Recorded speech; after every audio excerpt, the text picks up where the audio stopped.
नहमदुहु व नुसल्ली अला रसूलिहिल करीम। खुलासा कुरान सिपारो नंबर 6 मुतकल्लिम इस्लाम मौलाना मोहम्मद इलियास गुम्मन हफ़िज़हुल्लाह ताला जे बयान करदा उर्दू जो सिंधी तर्जुमो अवां जे साम्हूं अर्ज़ु रखियो पियो वञे। सिपारो नंबर 6 जे अंदरि सभ खां पहिरीं अल्लाह तबारक व ताला यहूद ऐं नसार जे जराइम खे बयानु फ़रमायो कि उन्हनि जा कहिड़ा कहिड़ा जुर्म हुया।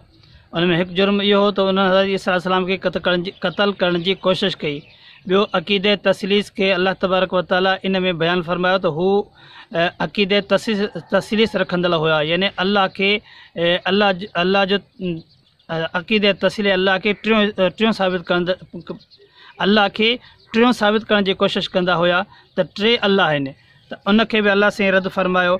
ऐं उन खां पोइ हुकूकुल इबाद ऐं हुकूकुल इबाद यानी औरतुनि जा जेके हक़ आहिनि, क़रीबी रिश्तेदारनि जा हक़ आहिनि, इन खे अल्लाह तबारक व ताला बयानु फ़रमायो हो। हिन सिपारे जे अंदरि सूरतुल माइदा बि आहे। सूरतुल माइदा जे शुरू में अल्लाह तबारक व ताला हलाल ऐं हराम शयुनि जो ज़िक्र फ़रमायो आहे कि हलाल शयूं कहिड़ियूं आहिनि, हराम शयूं कहिड़ियूं आहिनि। उन जे मुतालिक़ तफ़सीली कुझु अहकाम अल्लाह साईं बयानु फ़रमाया आहिनि। ऐं उन खां पोइ अल्लाह तबारक व ताला हिन सिपारे जे अंदरि अक़द ऐं अहद जो ज़िक्र फ़रमायो आहे, उनजो हुकुम छा आहे। ऐं उन खां अलावा मुर्दार शयूं जेकियूं आहिनि, हराम शयूं जेकियूं आहिनि, उनजो बि ज़िक्र फ़रमायो आहे। उन जी मिसाल इहा आहे त जीअं मुर्दार आहे, वहंदड़ खून आहे, ऐं खिंज़ीर जो गोश्त आहे, ऐं ग़ैरुल्लाह जे नाले ज़िबह कयल शयूं आहिनि।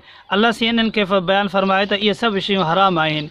ऐं उन खां पोइ अल्लाह तबारक व ताला हालत इज़्तिरारी यानी मजबूरी जी हालत में इंसान जी जान निकिरे पई, मरण जे क़रीब थी वियो आहे, त जेकॾहिं एॾी वॾी मजबूरी आहे त का अगरि हराम शइ खाइणु चाहे त उनजी इजाज़त हूंदी आहे। उन वक़्तु जंहिं वक़्तु उनजी बिल्कुलु जान ख़तरे में हुजे, पर एतिरो खाए जो उनजी जान बची सघे। ऐं उन खां पोइ अल्लाह तबारक व ताला हिन सूरत अंदरि तकमील दीन खे बयानु फ़रमायो कि अल्लाह तबारक ताला हिन सूरत जे अंदरि इहो बि बयानु फ़रमायो त दीन कामिल ऐं मुकमल थी वियो। दीन कामिल ऐं मुकमल जो मतिलबु इहो आहे त अल्लाह तबारक व ताला क़ुरान सुन्नत ऐं उन में जेके उसूल बयानु फ़रमाया उन जे मुतालिक़ फ़रमायो कि हाणे दीन मुकमल थी वियो। छो कुझु उहे मसइला हुया जेके अल्लाह साईं क़ुरान में बयानु फ़रमाया, कुझु उहे शयूं हुयूं जेको अल्लाह साईं हुज़ूर अकरम सल्लल्लाहु अलैहि वसल्लम जे ज़बान जो ज़रिए हदीस में ज़िक्र फ़रमाए छॾियूं। ऐं कुझु क़ुरान ऐं हदीस जे अंदरि उसूल बयानु कया विया ताकी अगरि कोई मसइलो खपे त हिन उसूलनि जे तहत तव्हां उन मसइले खे हल करे सघो था। त तकमील दीन खे बि अल्लाह तबारक ताला हिन में बयानु फ़रमायो।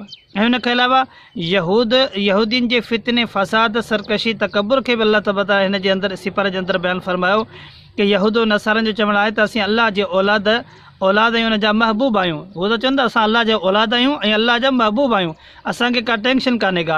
ऐं उन्हनि जी इन बातिल दावा इन जे अल्लाह सां हिन सिपारे में रद्द फ़रमायो आहे कि हालांकि ईअं कोन्हे को। अॼुकल्ह असांजा सादा मुस्लमान बि अक़ीदे जे ख़िलाफ़ु कमु कंदड़नि जे लाइ बि अहिड़ी कुझु ॻाल्हियूं रखनि था त जेकॾहिं को असांखे दुनिया में मुशक़त आई, आख़िरत में मुशक़त आई, असां फलाणे पीर खे सॾींदासीं, असांजो कमु थी वेंदो। हालांकि इहे का बि शयूं कोन्हनि के इहे यहूद नसार जे शुरू खां वठी हलंदड़ अचनि थियूं त जीअं उहे बातिल हुया, जीअं उहे ख़तमु थी विया, तीअं हीअ बि ख़तमु थी वेंदा। हिन जी का हक़ीक़त कान्हे का। हर शइ जो मालिक ख़ालिक राज़िक हिकिड़ो अल्लाह, हिकिड़ो रब आहे। ऐं उन खां अलावा अल्लाह तबारक व ताला हिन सिपारे नंबर 6 जे अंदरि हाबील ऐं काबिल जो किस्सो बयानु फ़रमायो आहे। हाबील ऐं काबिल जो किस्सो हज़रत आदम अलैहिस्सलाम जी औलाद मां हुया। इन जो किस्सो मशहूरु आहे, तव्हां ॿुधो हूंदो। सिर्फ़ु हिकिड़ी ॻाल्हि इन में ज़हन में रखण जी ज़रूरत आहे। उहा कहिड़ी आहे?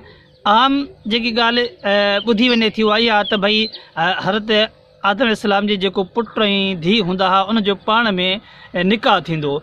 निकाह त थींदो पर उनजो तरीक़ेकार हीअ हूंदो जीअं पहिरें पेट मां धीउ ऐं पुटु ॼमंदा हुया, वरी ॿियो दफ़ो धीउ ऐं पुटु ॼमंदा हुया, त पहिरें पेट जो पुटु ऐं ॿिए पेट जी धीउ उन्हनि जो पाण में निकाह थींदो हुयो। ईअं कोन हुयो जो पहिरें जेको जंहिं पेट मां पुटु ऐं धीउ ॼमनि ऐं उन्हनि जो ई पाण में निकाह थी वञे, ईअं कोन हुयो। छो इन ई मसइले खे अल्लाह ताला फ़रमायो त हाबील ऐं काबिल जो मसइलो बि इहो ई हुयो जो हिकु ॿिए हू चयो जेको आहे सो काबिल चाहियो त मां पंहिंजे भेण सां निकाह कयां। अल्लाह सां उनखे बि जेको आहे सो हिन सिपारे जे अंदरि ज़िक्र फ़रमायो ऐं उन जी ॻाल्हि खे अल्लाह सां हिन में तफ़सीली बयानु फ़रमायो आहे।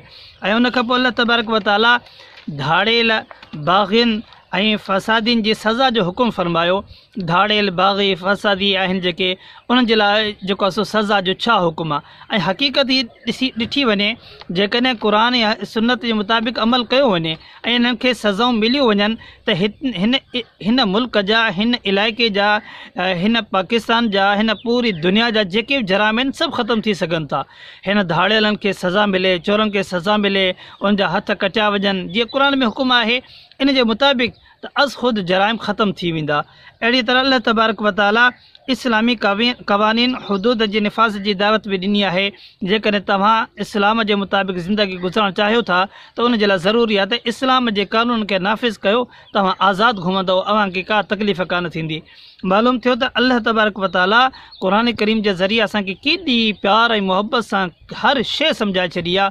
ऐं असां कोशिशि कयूं त बिल्कुलु क़ुर ऐं सुन्नत जे मुताबिक़ जेके ज़िंदगी गुज़ारणु चाहियूं त बिल्कुलु आसान आहे। अहिड़ी तरह अल्लाह तबारक व तआला क़ुर पाक में ॿियनि किताबनि जी फ़ज़ीलत बि बयानु फ़रमाई आहे। अल्लाह तबारक ताला पंहिंजे क़ुर करीम खे ॿियनि किताबनि खां वधीक फ़ज़ीलत ॾिनी आहे क़ुर खे। ऐं उनखे अलावा छो त हिन क़ुर करीम में अल्लाह तबारक ताला खोड़ सारियूं शयूं बयानु फ़रमायूं आहिनि। अक़ाइद आहिनि, मसाइल आहिनि, अख़लाक आहे, ऐं हर शइ तक़रीबन अल्लाह तबारक ताला हिन क़ुर करीम जे अंदरि ज़िक्र बयानु फ़रमाई आहे। ऐं उनखे अलावा अल्लाह तबारक व तआला जेको आहे सो काफ़िरनि सां दोस्ती जो बि हिन में ज़िक्र कयो आहे। हालांकि पहिरें सिपारे में बि त इहो गुज़री चुको आहे, हिन सिपारे में वरी आयो आहे त काफ़िरनि सां दोस्ती खां बचो। काफ़र काफ़रा, बातिल बातिला, उन सां दोस्ती में कॾहिं बि फ़ाइदो कोन थींदो। हा, तव्हां उन जे दीन खे क़बूलु कयो, उन जे मुताबिक़ ज़िंदगी गुज़ारियो त हू तव्हांजा थींदा, वरना हू तव्हांजा कोन थींदा। इन करे हिन सिपारे में इन शइ खे बि ज़िक्र फ़रमायो। ऐं हिन में मुर्तद जो फ़रमायो त जेकॾहिं को माण्हू मुर्तद थी वञे उहो तमामु ख़तरे में आहे। ऐं इन खे बि अलाह से हिन सिपारे में बयानु फ़रमायो आहे। आख़िर में यहूदियुनि जे मुक़ाबले में ऐं नसारनि जे लाइ नरम दिली। हाणे यहूदियुनि खां बनिस्बत नसारनि जे लाइ अलाह फ़रमायो त इहे नसारा जेके आहिनि, नसारनि जे लाइ नरम दिली वरी बि रखी सघिजे थी, बाक़ी यहूदियुनि जे लाइ न, बिल्कुलु न। अल्लाह तबारक व तआला मूंखे अव्हांखे हिन जे मथां अमल करण जी तौफ़ीक़ अता फ़रमाए। असांखे खपे त हिन तमामु मसाइल खे असां ज़हन में रखूं, असां कोशिशि कयूं, हिन खे सिखूं। अल्लाह तबारक व तआला मूंखे अव्हांखे हिन जे मथां अमल करण जी तौफ़ीक़ अता फ़रमाए ऐं हिन खे क़बूल मंज़ूर फ़रमाए। ऐं जेके दोस्त खे कॾहिं बि को मसइलो पेश अचे, anaafmedia.com ते वञो, उन ते तफ़सीली बयान, तफ़सीली अहकाम, तफ़सीली शयूं पयूं आहिनि। तव्हां बिल्कुलु आराम सां उहे सिखी सघो था, ॿुधी सघो था। अल्हम्दुलिल्लाह उस्ताद मुहतरम मुतकल्लिम इस्लाम हिन दुनिया जे अंदरि अक़ाइदे मसाइल ते ख़ूब महिनत करे असांखे आराम सां हर शइ जो हल ॿुधाए छॾियो। हर शइ जे अक़ाइद हुजनि, मसाइल हुजनि, उन्हनि जे लाइ दलाइल जा अंबार लॻाए करे असांजे लाइ आसान करे छॾिया आहिनि। सिर्फ़ु एतिरो आहे त हिकु क्लिक कयो, हर शइ अव्हांजे साम्हूं मौजूदु अचे थी। इंग्लिश में खपे, उर्दू में खपे, जंहिं ज़बान में खपे तक़रीबन तव्हांखे मवाद मिली वेंदो। अल्लाह तबारक व तआला असांखे दुनिया आख़िरत में भले